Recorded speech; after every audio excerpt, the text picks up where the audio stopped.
Il se dérobe, s'exploite, se craquelle, s'épuise ou nourrit. Il est la mémoire vive du passage de nos civilisations, là où on y découvre l'empreinte de l'histoire de l'humanité. C'est le sol. Il semble statique, solide, éternel, imperturbable, comparé aux gesticulations des hommes qui le foulent, et pourtant... Face à ces rochers, on peut se poser des questions sur la formation de ce relief que constituent les alpilles. Cette formation résulte de deux phénomènes principaux. Un premier phénomène de plissement des roches qui est lié à la formation des Pyrénées, qui ont créé des plis donc, qui ont atteint la Provence et qui ont créé des premiers reliefs. Ça s'est produit entre 80 et 40 millions d'années. Et puis dans un deuxième temps, nous avons eu une deuxième phase qui ont créé des nouveaux plis, et cette fois c'est dû à la formation des Alpes, qui ont créé donc des plis qui se sont ajoutés aux premiers plis qui avaient été créés par la formation des Pyrénées. Et donc on a obtenu les reliefs que l'on observe aujourd'hui dans la région, notamment le massif des Alpilles.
Ah Julia, coucou!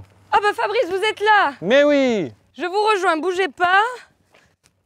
Alors, c'est un peu difficile, heureusement que j'ai changé de chaussures. C'est très bien de changer les chaussures, il faut avoir des chaussures adaptées pour venir en carrière, c'est obligatoire. Fabrice, ici, c'est gigantesque, c'est immense. Alors, c'est tellement blanc que j'y vois rien, je vais remettre mes lunettes.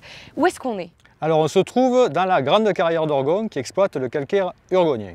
Alors, qu'est-ce que le calcaire urgonien? Alors le calcaire urgonien, c'est une roche qui correspond à un moment particulier de l'histoire de la Terre, une roche qui contient de nombreux fossiles d'animaux qui en fait étaient des animaux marins.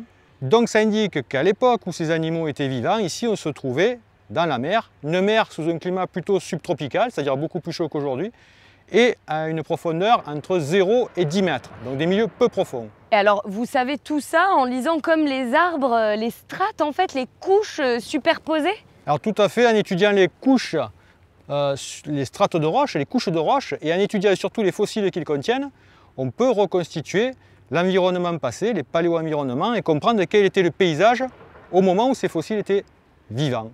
Vous avez des exemples de ces fossiles? Oui, alors là vous en avez dans la roche qui sont pas encore dégagés, mais quand on les dégage, voilà à quoi cela ressemble. C'est un exemple, il y en a beaucoup d'autres, celui-ci c'est le plus emblématique on va dire. Alors qu'est-ce que c'était comme animal quand c'était vivant? C'était un animal donc marin, et c'est un animal qui avait une coquille en deux parties, qui avait une partie spiralée, une partie qui faisait un peu comme un opercule, comme un couvercle, et c'était des animaux en fait qui ressemblaient un peu aux huîtres. J'allais dire au bulot, mais... Non, ce n'étaient pas des gastéropodes, ce sont des bivalves, donc ça fait partie du groupe des huîtres.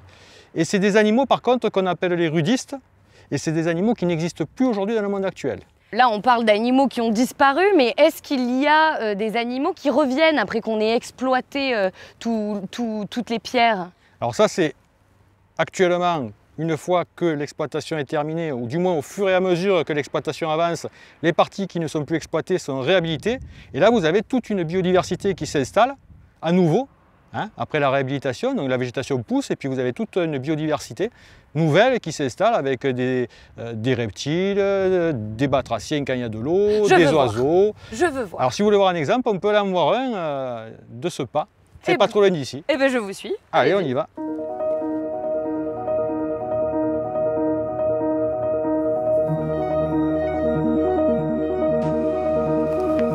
On a quitté les parties les plus dangereuses de la carrière, on peut donc se déshabiller? On peut. Allez, juste le gilet et le casque, pas en entier. Oui, il vaut mieux.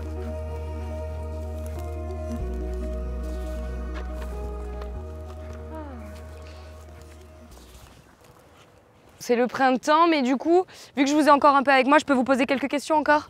Mais volontiers. Ici, c'est un décor qui est totalement différent de celui qu'on vient de voir, la carrière de tout à l'heure, mais en fait, il y a 25 ans, c'était tout pareil. Tout à fait, il y a 25 ans, c'était donc exploité, c'était comme on vient de voir. Et après, quand une zone est finie d'exploiter, l'exploitant réhabilite la carrière, c'est-à-dire qu'il réaménage, il ramène notamment de la terre pour permettre à la végétation de repartir.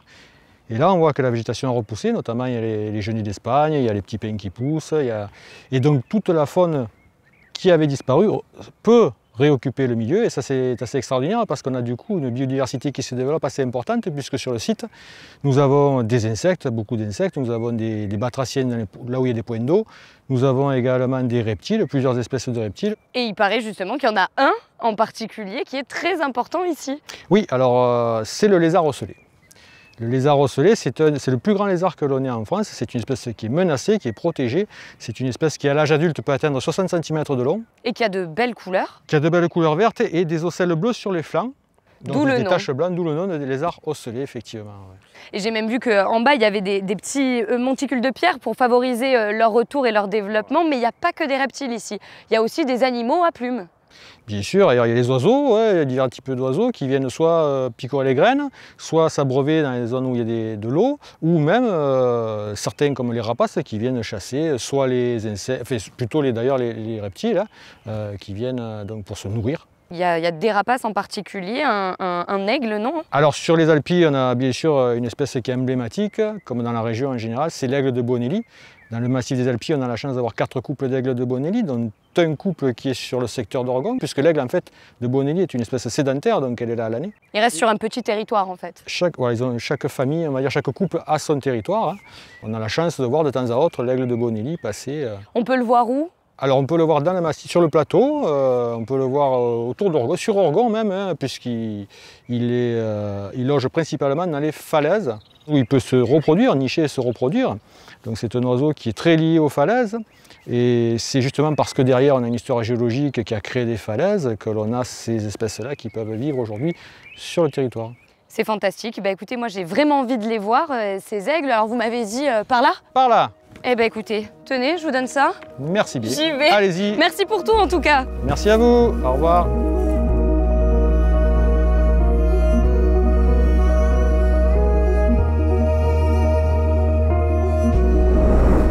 La mer venait jusqu'ici. Elle s'est retirée, mais alors jusqu'où? Pour le découvrir, prenez votre envol et venez avec moi.